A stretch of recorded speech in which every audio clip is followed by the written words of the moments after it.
All right, what is up, everybody? It is your boy Richie Rich from Let's Get Rollin', and we are back at it again.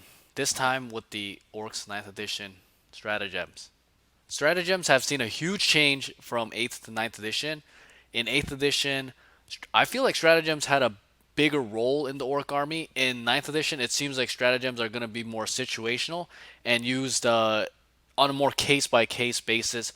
I don't believe we're going to see as much list building based around strategies that we saw in 8th edition. In 8th edition, we had some crazy strong strategies like Green Tide, Flying Headbutt, we had Fight Twice, and we had Meta Squig, which could heal Gasgul.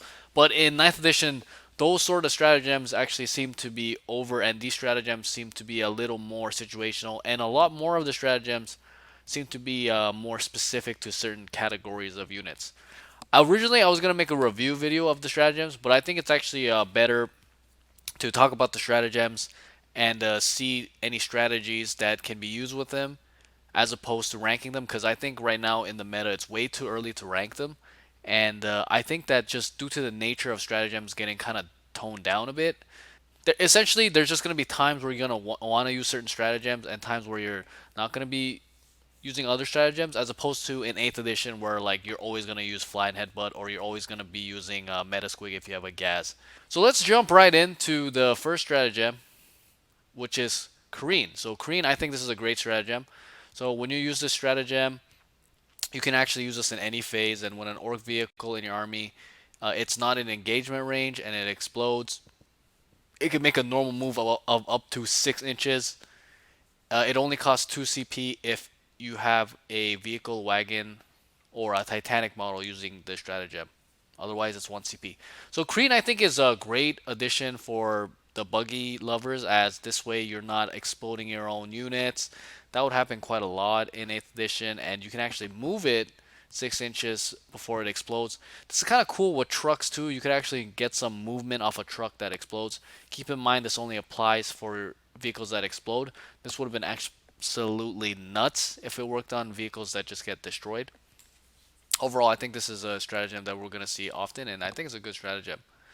The next one is Get Stuck In, lads. So when a boys or beast snag a boys unit is selected to fight until the end of the phase, you can actually consolidate move up to an additional 3 inches, so they can move up to 6 inches. And it's 1 CP unless there are 10 or more models, then it's 2 CP. So this is an awesome, awesome stratagem, as wow, when you use this, you can get so much more movement out of the boys. Now, you do have to use it at the beginning of the fight phase, so you have to do a little bit of thinking, but not too much. You can definitely use this to get some extra movement. Maybe now you can tag a vehicle in the back line that's causing you a headache. Or you can just, yeah, use that movement to screen your opponent so that he can't get close to the objective, or even steal objectives off the opponent, because this works on beasts, snagger boys, and boys who both have OPSEC. Next up, we got ramming speed. So good old ramming speed is back in full action.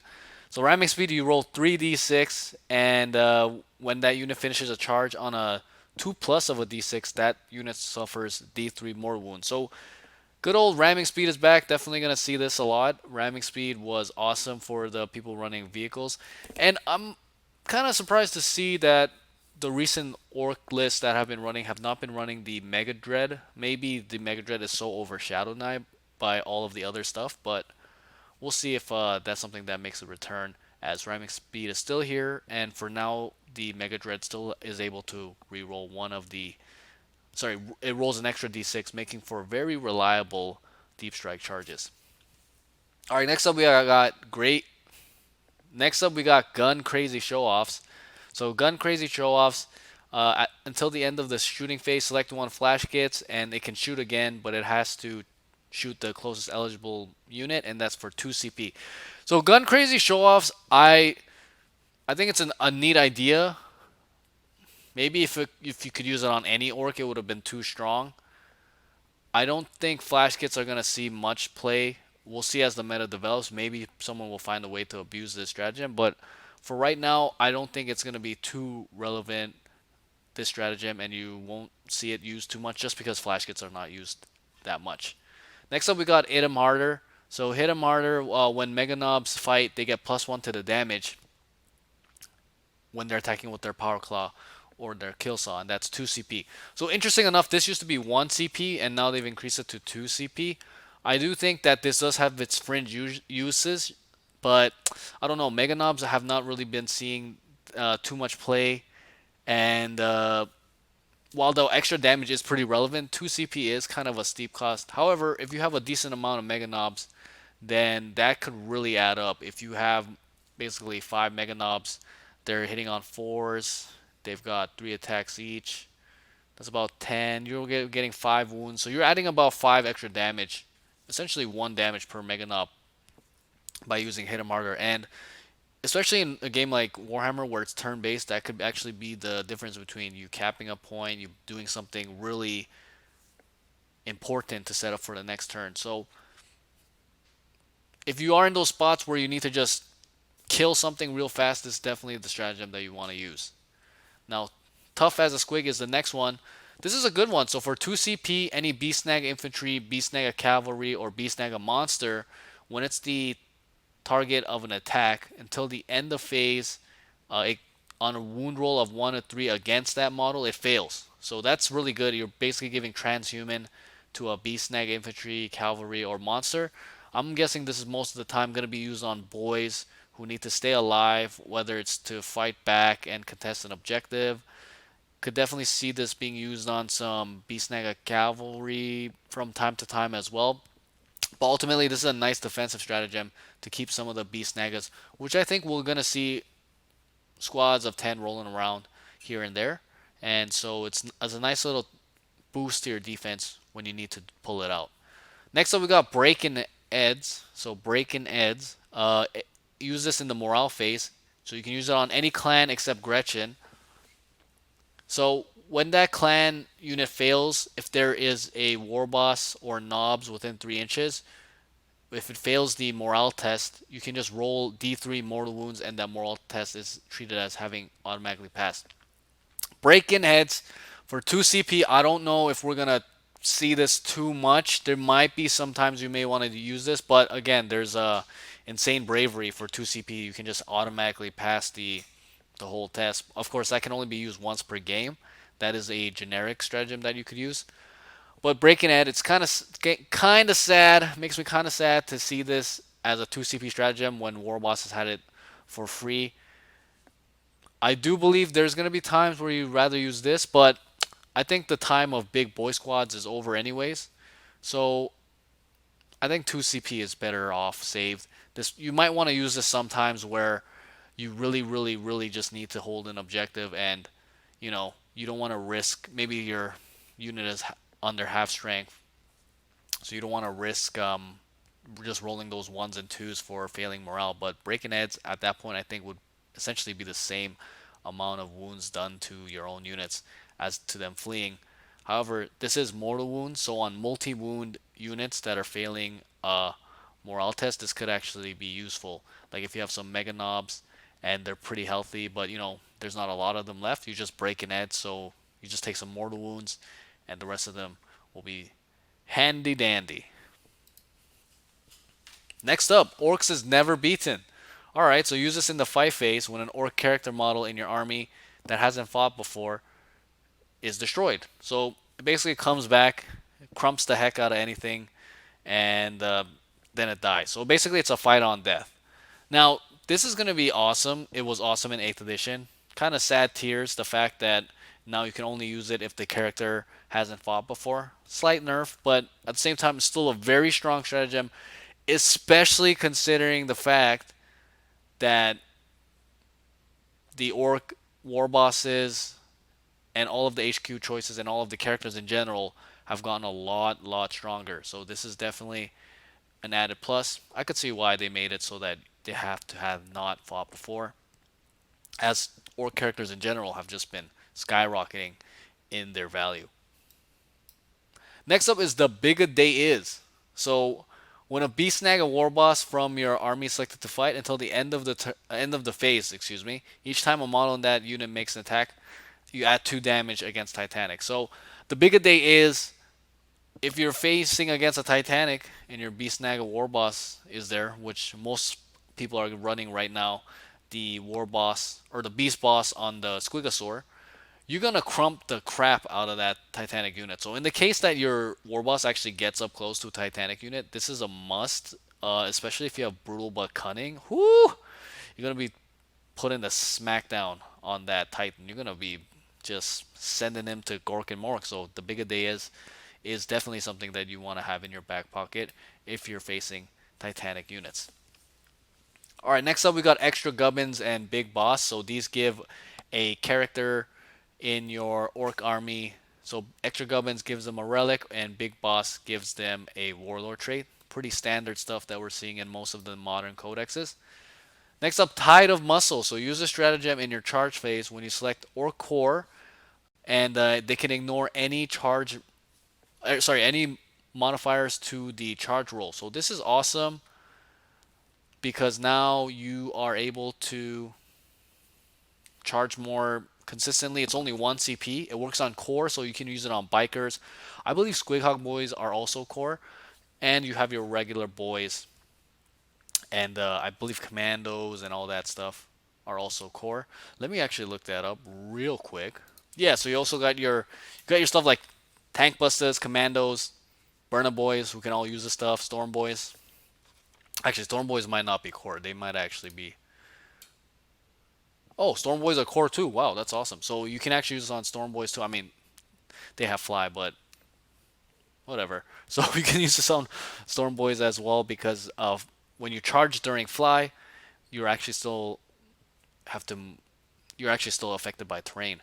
So this is awesome. 1 CP, great stratagem to use, especially against those armies that also have those movement tricks that can lower your charge rolls.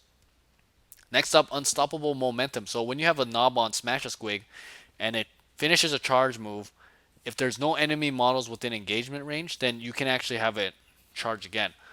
This is awesome because you can essentially have your knob on Smash a Squig. As you know, if it charges, then you roll, I believe it's 5 dice, and on a 4 plus, you deal a mortal wound. So essentially, you could have your knob on Smash a Squig dealing, if you have super hot dice, 10 mortal wounds, but more likely about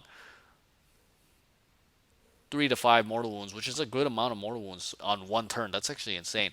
Of course, you're gonna have to be in those situations where you can use this. You're essentially gonna have to set it up so your knob on Smash a Squig can use this and eliminate whatever it's charging with the mortal wound so that it could charge again. But in the odd times that it can for 1 CP, I think this is a lot of value. So unstoppable momentum is something you definitely want to also keep in mind. Grot Shields. Grot Shields seeing a bit of a nerf in this codex, so you use this in your opponent's shooting phase and you select one Ork infantry from your army, and then if there's a Grot infantry around it within 6 inches, then they cannot select the Orks until they kill the Grots. Now, this is not as good as the Grot Shields before, which was activated, I believe, as soon as your boys got damaged. So it's like now your opponents can play around this. They can just shoot at other stuff besides that Ork infantry that you select. So there's going to be very few and far times that you're going to be wanting to use this, especially with Gretchen getting extremely weak, not having OPSEC. So we're not even seeing much Gretchen use. Grot Shield, sadly, is not great of a stratagem, and you probably want to know about this stratagem, but you're probably not going to be using it a whole lot. All right, Teleporta. So using this during deployment, you can put a unit that's power rating 20 or less, and you can put it in a Teleporta pad, and basically it has Deep Strike. And you can even select a unit that has transport, and if there's units in it, you're basically Deep Strike the whole thing. Teleporta saw a lot of play in 8th edition. Right now, it seems like a lot of the orcs are leaving their models on the board. Will that trend continue? We'll see. I think that right now everyone's excited to just test out the orcs, so we're not seeing the Teleporta used that much. But I feel like Teleporta still has a lot of potential. You know, that whole Mega Dread, putting the Mega Dread in the Teleporta and charging it was super strong. I think we may still see that. Another reason why we might not be seeing Teleporta as much is just the fact that a lot of people are running multiple detachments, and in those situations, you don't have much CP to play around with. But it seems like a lot of the top lists even are capping it around 2 detachments, which means that they're going to be around 7, 6, on the worst end 4 CP. I do think that teleporter will see a comeback. Just right now, it's a little too early in the meta for people to really be using teleporter. All right, next up we got lumbering stride. So in your charge phase, when you when you use a reroll to charge for your Morkanaut, Gorkanaut, or Stompa, you can reroll one of the dice instead of both for 1 CP. So while this does improve your rerolling a lot for 1 CP, I'm not sure. I think this is alright. If you really needed to make the charge, I think it would have been better off to use ramming speed anyways. Because ramming speed, you can just re-roll those anyways, and having 3d6, it really increases your average dice roll, and you are able to make charges much more reliably. In the odd case that you decided not to use ramming speed on a charge that you had to make, and you failed the re-roll, then yeah, for 1 CP, re-rolling one of the dice definitely not bad. It's like having the old ability with the old command reroll where you can pick one of the dice instead of rolling both of them. Alrighty, next up we got Burn 'em all. So this is an interesting one because for 1 CP, your Burn Obama, when it makes attacks with a Scorcher missile, after the attacks resolve, each unit within 3 inches of the target, it suffers 1 mortal wound. Now the key here is that after the each attack resolves. So that means that it doesn't even have to have done damage, right? It doesn't say hit, it doesn't say wound, it doesn't say damage. So for 1 CP, you can be busting out at least 1 mortal wound. And if they have other stuff around it, then you could be busting out some more mortal wounds. This I think we're gonna have to look into. I think this is actually a decent way of getting mortal wounds. At least one. You're gonna at least get 1 mortal wound. I might actually play around with a meme list that maybe might not be a meme list, where I just run a bunch of things that can deal mortal wounds, and we'll see how that goes. I don't think this is that bad, Burn 'em all, and I think that we should look at the playability of the Burn Obama, as it did get, I think, a little bit. No, it actually stayed around the same price, but this stratagem, it's not as good as Flying Headbutt, but still, I think it has some playability. All right, Monster Hunter. So for 2 CP, start of any phase, you select one enemy monster or vehicle, and you select up to 3 of your Beast Snagger units, and those Beast Snaggers can get 1 to the attack's wound roll. So this is a lot of value in the situations that you do have 3 Beast Snagger units around a monster or vehicle. And really the main thing I'm thinking about is like Drukhari, if you get your boys near some Drukhari, or if you're fighting against knights, because those are the armies that are taking a lot of vehicles. Maybe even against, if you're running like a lot of snake bites and your opponent's like an orc mech player and he's running a lot of buggies, this could be useful as well. I don't think you're gonna run into this situation a lot, but if in the cases that you do, I think the 2 CP is doing quite a bit, as you're getting +1 to the attack's wound roll, and Beast Snagger units tend to have a lot of volume of fire, so that's really gonna increase your consistency and improve your damage a whole lot. Next up, we got Cut and Flame. So select one Burn Obama unit from the army, and this is in the fight phase. Your Burn Obamas get -2 AP. Now this doesn't stack with other improved AP, which just kind of makes me sad face. But for 1 CP, if you do have Burn Obamas, sorry, not Burn Obamas, Burn Boys in your army, and yeah, you're just trying to do some extra damage, maybe clear some chaff, you just scorch some stuff, and now you charge with the Burn Boys. It's not bad. Burn Boys did innately have -2 AP on their weapons. That's a little sad face. But overall, I don't think this is a horrible stratagem if you have some CP to spare. But I think that you would want to hold on your CP for other stuff if it's not a super priority target. More DACA. So more DACA 2 CP in your shooting phase. When the Ork unit you have is selected to shoot, those DACA weapons, it treats it as if it's within half range. So you get maximum DACA on your DACA. And who doesn't like more DACA? So a lot of people have been saying this is awesome on war bikers, because war bikers have a lot of shots, and I believe 10 war bikers with more DACA are doing 90 shots, which is absolutely insane. That's a lot of DACA. So each one has 2 DACA guns. If you have 9 war bikers, yeah, that's 90 shots for 2 CP. Woo, that's gonna hurt a lot. So that's something that I think will be see play. One thing to keep in mind though is that with orcs having harder time with morale issues, a lot of people are playing smaller size units. So while it may be rare to see 90 shots coming off war bikers, I think even if you have like 5 war bikers, that's still 50 shots a piece. That's a decent amount of shots, and that's gonna definitely punch a hole into a decent amount of units, especially if you do something like a speed walk, where now they get improved AP on their shots as well. Next up, we got Cloud of Smoke. So for 2 CP, select one Speed Freaks vehicle from your army, and until the end of the phase, friendly Speed Freaks vehicles within 6 inches, they get -1 to hit from enemy shots. So you're giving your Speed Freaks and Speed Freaks around 6 inches -1 to hit. It's pretty good, and you can use it on your opponent's shooting phase, so that definitely allows for more flexibility. It's nice. I think if you're running buggies or a lot of Speed Freaks unit, this is definitely a stratagem for you. It's a good stratagem. Alrighty, Tank Buster Bomb. So 1 CP when an Ork Tank Buster Bomb, Ork Tank Buster Bomb unit, I don't even know what that means. When an Ork Tank Buster Bombs unit is selected to fight, you select one model in that unit, and that model you have to fight against a vehicle. But if you make the hit, then that unit suffers 2d3 mortal wounds. The attack sequence ends. So essentially, any tank buster. I think tank busters are the only unit now that have tank buster bombs. This is worded a little funky. Do commandos have access to tank buster bombs? Oh, they do. So commandos can use this. Is it just commandos and tank busters? Yeah, it seems like it's just commandos and tank busters that can use this. So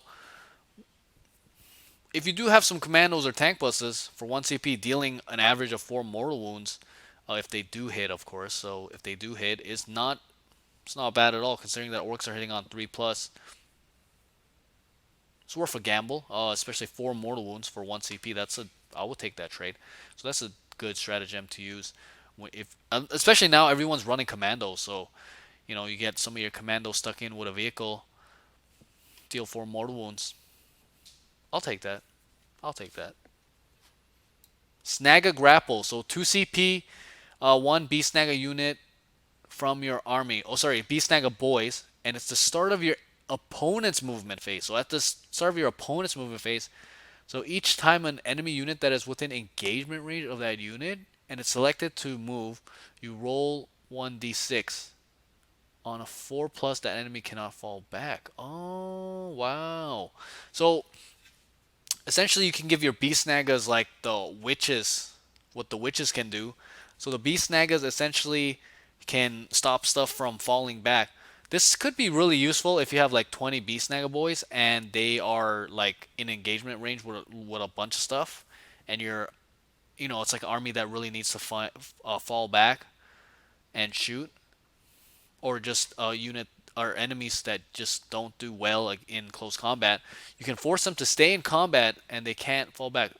Now the tricky part is that you do have to roll a 4 plus, so that means that there is a bit of variability, so it's 50-50.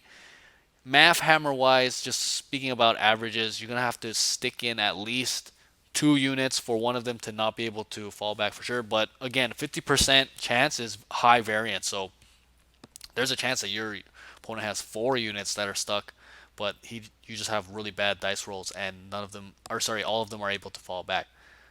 So this is an interesting stratagem. I think any stratagem that hinders enemy movement is strong.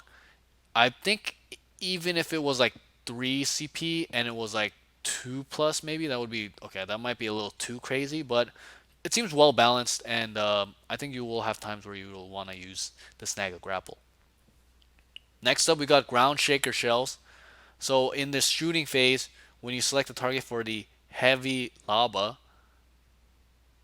until the end of the phase, each time that model makes a range attack, if it scores a hit and that hit enemy is not Titanic or fly, until the start of your next movement phase, half the move characteristic and subtract 2 from advance and charge rolls. Wow, that's pretty strong. So this is making kill tanks, sorry, not kill tanks, kill rigs and hunter rigs looking a lot stronger.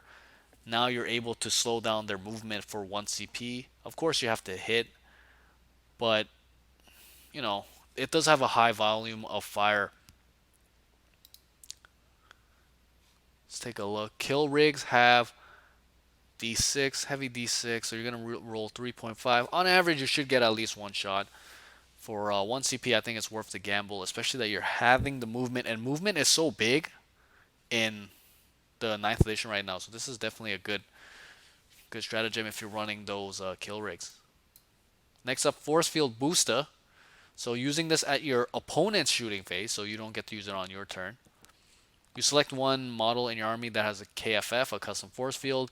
That custom force field turns into friendly orcs within 9 inch of the bearer and to a 5 plus invulnerable save.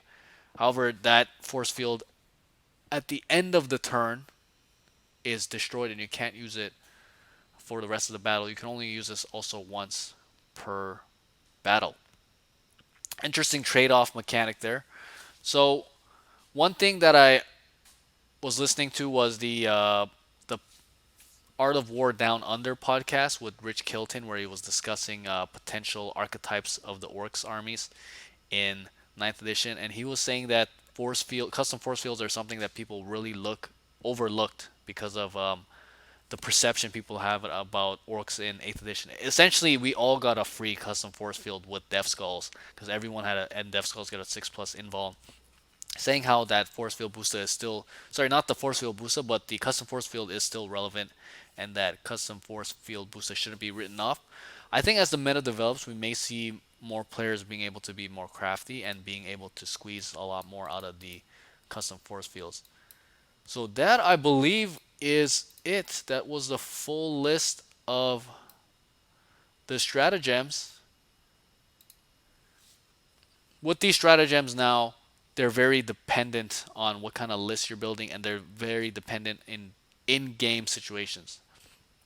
I think for most armies though, get stuck in lads is good. Careen is great if you're running vehicles. Ramming speed is great as well.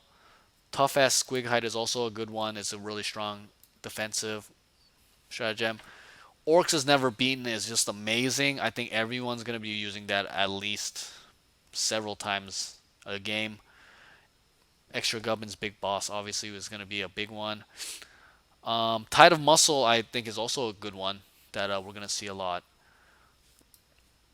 More Daka is also really cool, and Cloud of Smoke is really cool. I think Ground Shaker shells are really cool too. I just think it's a cool stratagem, and same with Snaga grapples. Overall, I don't think there's stratagems here that are like super game breaking, and there's also not many stratagems that feel like super duper weak. It really feels like there's a stratagem for every type of list. I think that's putting some people off because some people would rather see some stratagems be just super strong and auto uses, and other stratagems be super weak. But really, like a lot of people have mentioned in a lot of their codex reviews, it feels like the Ork book is more like a choose your own adventure book. With some of the stratagems that were removed, I think the biggest loser here is the big 30-man blobs of Ork boys. I think that archetype might actually be falling to the wayside, and we may see other. I don't think that horde lists are going to be gone, but I don't think we're going to see 30-man blobs anymore. We're probably going to see a bunch of 10-man blobs. That's in my opinion. I think it's actually viable, and I have a list that I want to test out where I have a bunch of 10-man blobs. If you guys have your own opinions, I would love to hear them. If you guys can think of your own tricks, nifty things like that with these stratagems, definitely post them below. I love all the tips you guys posted last time, and I'm planning to make a video after I go through all of the parts of the Ork Codex where I've been compiling like all the tricks and sneaky things that you can do in the Ork army. So near the end of the review of all of the Codex stuff, I'm gonna go into some more specific strategies and things you can do with the Ork Codex. As always, guys, thanks so much for watching. I love you all. Okay, I love you all, and geez, thanks. I really appreciate everyone that's subbing, that's liking and commenting. I really plan on covering more stuff. You know, my love is the orcs, but I also have friends and also have some information on other things and other armies. So right now, as we cover the orcs, I thank everybody, especially all the Ork players. You guys are so awesome. It's a great community. And just stay tuned for the next video. In the next video, I believe we are going to be going over the warlord traits. After that is the sidekicks and the relics. So definitely stay tuned for the next video. Thanks everybody for watching. As always, y'all keep those dice rolling out there and stay safe.